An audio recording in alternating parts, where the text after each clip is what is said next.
Welcome to the Tech Egg. Don't get scrambled. Enjoy the video. You're starting with the essentials. Make sure the PC is BitLocker protected and tied to the Microsoft account you can access. Once done, grab the key ID shown on the locked PC or note the device name. You'll need that to match entries. Now open any browser and go to Account, Microsoft.com, sign in with the same account, and be ready to navigate to devices. This is the fastest route to the stored recovery key without manipulating the locked machine itself. Once signed in, navigate to Devices, select the entry that matches your computer, and click the BitLocker Recovery Keys link.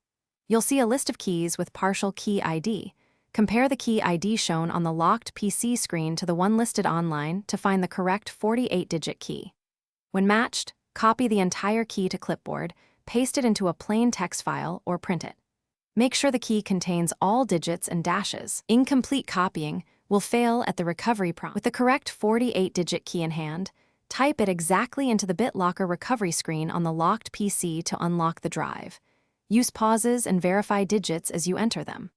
Once booted, immediately back up the recovery key again to your Microsoft account, a USB, or a printed copy so you won't repeat this step.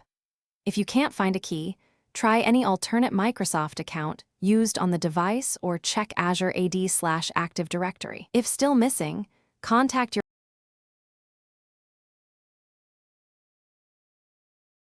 Thanks for watching. Consider subscribing if I helped unscramble your problems.